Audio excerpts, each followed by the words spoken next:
On m'a appelé pour faire le ménage, mais ce que j'ai vu allait bien au-delà de simples tâches. Je m'appelle Ella et je suis agent d'entretien. En entrant dans cette salle de bain, j'ai tout de suite compris ce qui s'était passé la nuit dernière. L'homme dans la baignoire, ce n'était pas un accident, c'était un meurtre. L'inspecteur Dac, en charge de l'affaire, a vu les bougies et les vêtements éparpillés et en a conclu à une nuit de folie. Bon, avec son intelligence, c'était déjà un exploit qu'il ait remarqué ça, mais il avait manqué l'essentiel.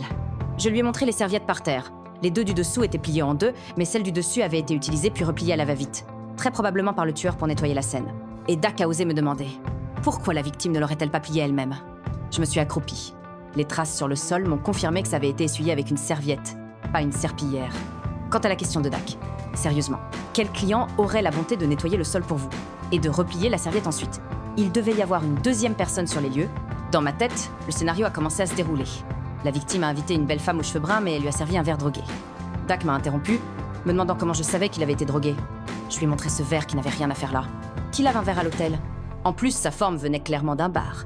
Avec cette piste, nous avons commencé à enquêter dans les bars du coin et nous avons vite eu une information. Il s'agissait d'un médecin aux cheveux blonds. Les caméras de surveillance montraient qu'après son départ de la chambre, personne d'autre n'y était entré. Nous l'avons retrouvé. Elle a dit qu'en sortant de la douche, l'homme dormait déjà, alors elle est partie. Pourtant, les images de surveillance étaient une preuve accablante. Personne n'était entré dans la chambre après elle. Dac s'apprêtait à lui passer les menottes, mais quelque chose me chiffonnait. Dans mes souvenirs, mon regard s'est posé sur le fond de la baignoire. La bougie là-bas n'avait brûlé qu'à moitié, éteinte par l'eau. J'ai fait un calcul rapide. Une bougie brûle pendant 4 heures, ce qui signifiait que le meurtre avait eu lieu bien après le départ de la femme.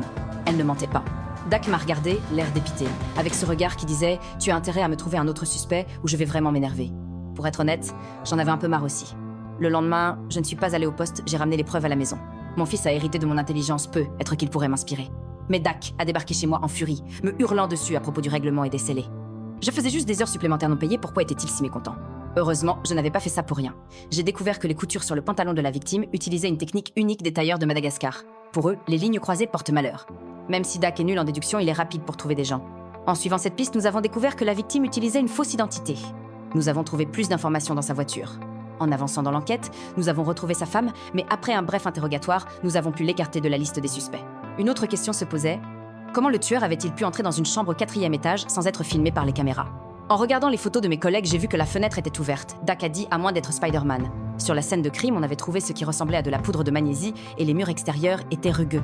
Je me suis dit que peut-être quelqu'un avait vraiment grimpé jusqu'au 4e. Soudain, une nouvelle information est arrivée. Une somme considérable avait été créditée sur le compte de la victime. En tant que chauffeur de taxi, il n'aurait jamais pu gagner autant. Nous avons suivi la piste jusqu'à l'émetteur du virement. Et là, surprise générale, il s'agissait d'une vieille dame qui nous a annoncé qu'elle s'était fiancée avec la victime peu avant sa mort. Le fils de la vieille dame était furieux. Il savait que sa mère s'était fait avoir. L'identité de la victime était désormais claire. C'était un escroc qui séduisait les femmes pour leur voler leur argent. Je suis retournée une dernière fois chez la victime. Sur une photo de lui avec sa fille, j'ai remarqué un étrange tatouage en forme de serpent. À cet instant, toutes les pièces du puzzle se sont assemblées. J'ai donné rendez-vous à Dac dans le bar où nous avions déjà enquêté et je lui ai commandé son verre préféré. Ne me demandez pas comment je le sais. Après avoir vidé ses poubelles pendant un mois, je le connais probablement mieux qu'il ne se connaît lui-même. Quand le barman est venu nous servir, je lui ai montré la photo. Le tatouage était identique à celui qu'il avait au poignet. Le barman a tout de suite compris. Il s'est retourné et a tenté de fuir, mais bien sûr, Dac l'a plaqué au sol en 1 seconde. Pourtant, Dac s'est mis en colère contre moi, me reprochant d'avoir pris un risque en le démasquant sur place. Vous auriez dû me prévenir. Pourquoi vous avez rien dit? Je suis pas voyante, je pouvais pas savoir que ça se passerait. J'ai failli me prendre un coup de lame. Ok, je pense que c'est l'adrénaline, vous exagérez un petit peu. Non, j'exagère pas du tout. J'aurais pu prendre un très mauvais coup et vous aussi. Peut-être, mais personne n'a rien au final, et vous pourriez me remercier au lieu de me brailler dessus. Vous remercier? Mais pourquoi? Qui vient de débloquer l'enquête? Oh, merci Morgane d'avoir débloqué l'enquête de la façon la plus dangereuse et la plus débile qui soit.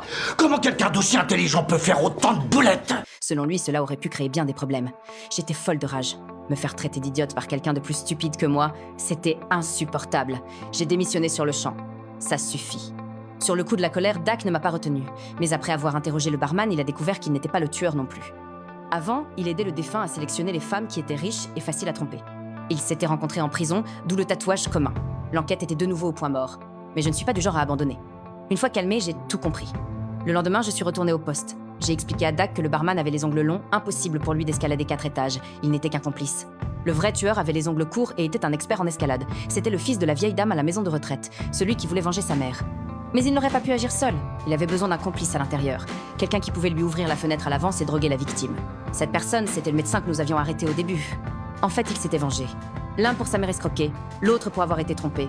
Ensemble, ils avaient monté ce meurtre qui semblait parfait. L'affaire était résolue, mais je n'étais pas tranquille. La nuit dernière, j'ai beaucoup réfléchi. Dak avait raison, il s'inquiétait pour moi. Il n'était pas juste un robot policier sans émotion. Et moi.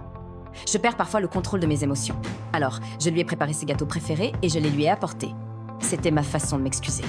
Après tout, même le cerveau le plus brillant a besoin d'un partenaire avec qui combattre et qui est prêt à s'inquiéter pour lui.